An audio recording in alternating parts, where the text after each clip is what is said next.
Deuxième partie de Business, nous sommes en compagnie de Martine Roussel qui dirige une agence de voyage à Troyes.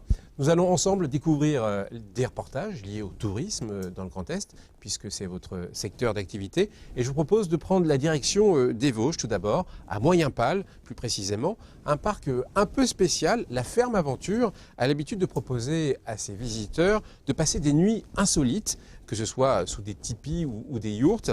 Cette entreprise vosgienne a fait plus fort en annonçant l'installation sur son site d'avions qui serviront de chambre d'hôte. Le reportage de Vosges TV.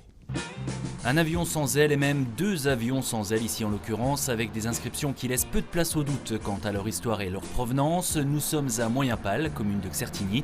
Ces engins ne sont évidemment plus appelés à voler, ils ne sont pas non plus destinés à un musée, mais ils deviendront dans quelques mois, comme cette Caravelle avant eux, des chambres tout confort. Dans la famille hébergement insolite, voici l'hébergement insolite, avec Denis Duchesne, le propriétaire de la Ferme Aventure à La Chapelle-aux-Bois.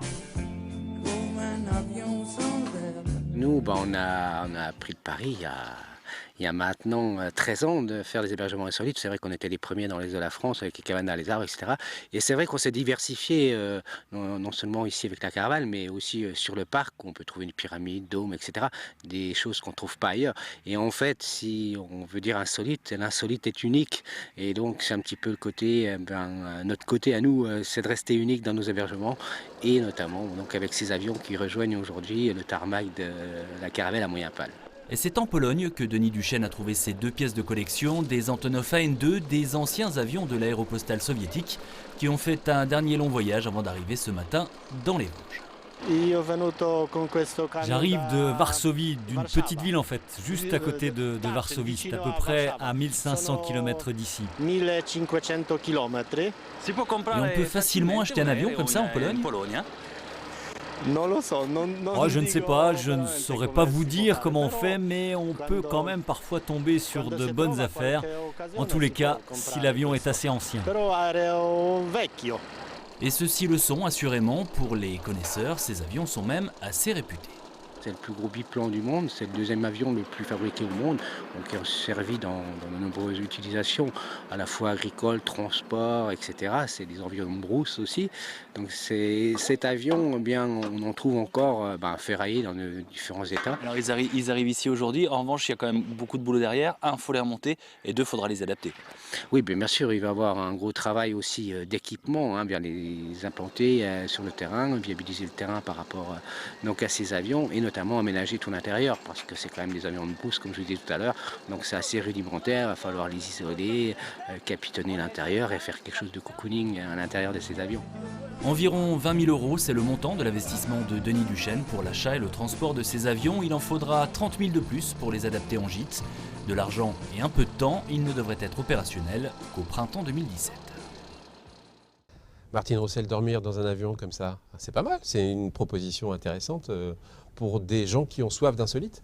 Tout à fait, c'est très original, mais il y a beaucoup d'initiatives comme ça, de plus en plus, un peu partout dans le monde. Par exemple dormir dans un sous-marin, ça je connais. Faut pas être claustrophobique, mais c'est une vraie expérience. Dormir dans un sous-marin. Après, il y a des activités aussi assez originales. J'avais organisé pour un groupe de clients masculins une espèce de mini-guerre à la Kalachnikov en Russie. Et j'ai moi-même volé sur un avion de chasse en Russie, sur une base militaire. C'était une aventure assez extraordinaire.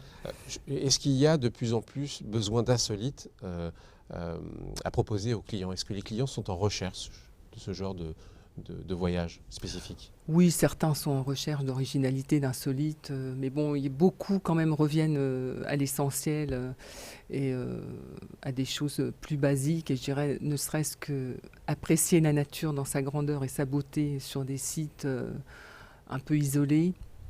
Ça fait aussi partie des choses recherchées. Vous m'avez dit également qu'il y avait une compagnie aérienne asiatique qui faisait dans l'insolite aussi, non? Ah oui, alors là, c'est pour l'insolite. Pour le coup, c'est très insolite. C'est une femme, une Vietnamienne, une businesswoman qui a créé sa compagnie aérienne, VietJet Air. Et ses hôtesses de l'air sont toutes en bikini. Je peux vous dire qu'elle a raflé 30% de part de marché en même pas 2 ans de temps. C'est incroyable. Alors, je vous propose non pas de découvrir cette compagnie aérienne, mais une destination de notre région plébiscitée aux États-Unis, le New York Times a en effet placé la ville de Colmar comme l'une des 52 destinations à faire absolument en 2016 dans le monde. C'est plutôt une performance. Alsace 20 a voulu savoir pourquoi. Reportage. La récente rénovation du musée Unterlinden, l'architecture de la cité médiévale avec ses maisons à colombage et ses nombreux canaux ont séduit l'un des rédacteurs du New York Times à classer Colmar en 37e position sur 52 des destinations à faire en 2016. Un avis partagé pour ces touristes. On m'a dit que c'était une jolie ville, donc je me suis dit qu'il fallait que j'y aille. Première remarque, c'est la clarté, la propreté de la ville. Nous, on est surpris, on est du sud et on ne voit pas ça. C'est la propreté de la ville et le site, le style de maison à colombage qu'il y a dans le quartier. Là. Je voulais visiter Strasbourg et comme c'est pas très loin, j'ai choisi de visiter les deux villes en jour. Et oui, j'ai entendu parler que c'est une très belle ville, alors maintenant je suis ici. Ce classement a de quoi faire augmenter la fréquentation touristique, surtout en ce mois de janvier, un peu plus calme. Nous avons installé des événements pour meubler les creux. Et de cette façon, depuis le mois de février, mois de janvier, naturellement, c'est plus calme.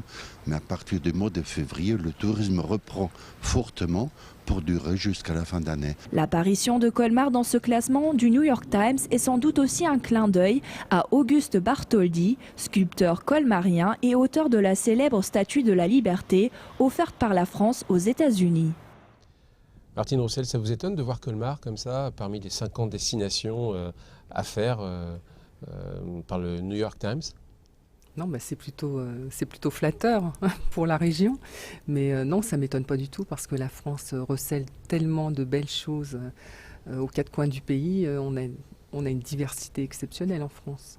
Est-ce que vous pensez que la nouvelle région, le Grand Est, a une belle carte à jouer en matière de tourisme? Qu'on peut aller encore plus loin dans l'accueil des touristes? Je pense, oui, on peut toujours aller plus loin. Il y a encore beaucoup de choses à faire, à créer.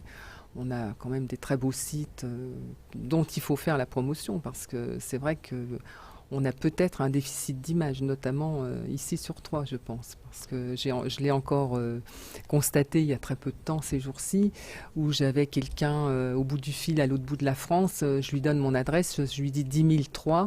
Et alors il me dit 10 000 Troyes. Et la ville... Ouais. Je lui dis non, c'est 10 000 et la 3 c'était la ville. Quoi.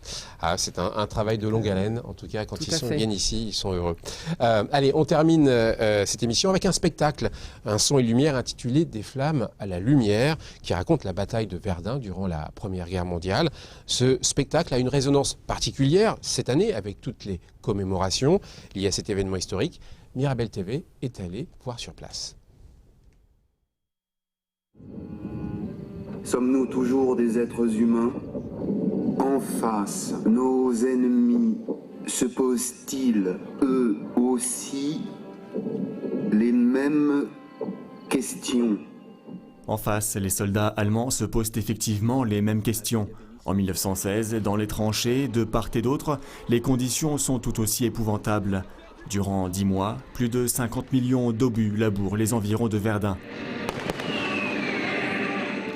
Ils sont salement amochés, les corps. C'est fou les dégâts que font leurs shrapnels.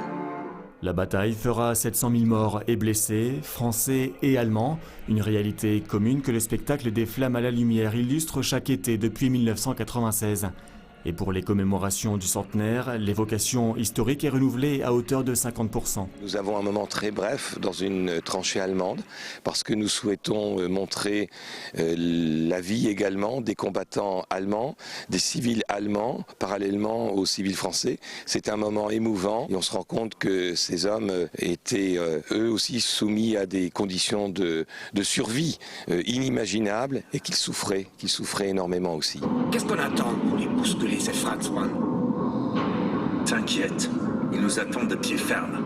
À l'arrière du front, des hôpitaux de fortune s'organisent. Ils sont rapidement surchargés. Quant à la population civile, elle vit au rythme des dépêches. Demandez l'humanité! L'humanité! L'archiduc d'Autriche, François Ferdinand et sa femme assassinés à Sarajevo. Tout sur l'assassinat! Pendant 1h30, 70 tableaux sont joués sur l'ancienne carrière d'Audinville. Des scènes qui évoquent les horreurs de la guerre, bien sûr, mais aussi ces années d'insouciance avant le conflit. En costume d'époque, 250 figurants participent chaque année au son et lumière. Ils sont médecins, poilus ou encore bourgeois, animés d'une volonté commune, transmettre ce devoir de mémoire si important. 250 figurants face aux projecteurs, mais aussi de nombreuses personnes dans l'ombre. Au total, 550 bénévoles s'investissent pour réaliser cette fresque historique, le plus grand spectacle de son et lumière sur la Première Guerre mondiale en Europe, selon les organisateurs. Les spectateurs, privilégiés ce soir-là à l'occasion de l'avant-première, sont conquis par l'intensité du spectacle. Moi, ça m'a évoqué une belle réconciliation entre deux nations qui ont été belligérantes durant plus de 40 ans. C'est aussi tirer les leçons d'une histoire qui a été plus qu'agitée. J'ai des arrière-grands-pères qui ont fait la guerre, qui ont été ici, qui habitaient à Orne et qui ont été déportés et tout ça. Donc ouais, c'est un peu toute notre histoire de famille aussi. C'est prenant presque du début à la fin, quoi. Et je pense que le final est beaucoup plus émouvant que les autres scènes qu'on a déjà vues 2-3 fois. L'évocation s'achève par une poignée de main entre deux soldats, français et allemands, une scène saisissante. Les bénévoles vont poursuivre les répétitions. Les représentations se dérouleront du 17 juin au 30 juillet, les vendredis et samedis. Toutes les informations sur le site internet spectacle-verdun.com. Martine Roussel, est-ce que le tourisme a besoin de ce genre d'événementiel pour doper la fréquentation dans la région? Est-ce que c'est important, ce genre de son et lumière, d'événements qui ont lieu 1 ou 2 mois? Oui, tout à fait. Il va falloir innover, être de plus en plus inventeur, se renouveler et créer des événements de plus en plus importants. Oui, bon, on en a sur Troyes quand même. Oui, sur Troyes ou dans la région. Notamment et dans la région, oui, je pense que... On a de beaux exemples et il faut continuer sur cette lancée. C'est ce qui amène les touristes par chez nous. Vous avez l'habitude de proposer des voyages, mais vous, votre voyage le plus original, le plus insolite, ça a été quoi? Alors, il y en a eu plusieurs quand même. Disons les plus marquants, je dirais, c'est la Mongolie, quand j'ai dormi dans une yourte au fin fond du désert de Gobi, sans eau, sans électricité, sans chauffage, sans rien. Il y a eu la jungle au Costa Rica, dans une réserve indigène chez les Bribri, où vous dormez sur une planche en bois dans une maison sur pilotis, et en dessous vous avez les poules, les cochons, etc. Donc ça c'est original aussi. Et puis l'hôtel de glace, dormir dans un environnement de glace, un lit de glace, c'est... très impressionnant. Que des souvenirs en tout cas. Pour finir, c'est quoi votre objectif?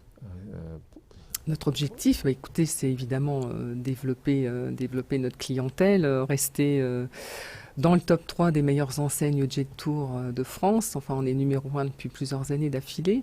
Et puis être de plus en plus expert. Et puis maintenir notre taux de satisfaction qui est quand même... on peut en être fier. On est à un taux de satisfaction de 97%. Donc je remercie mes clients fidèles.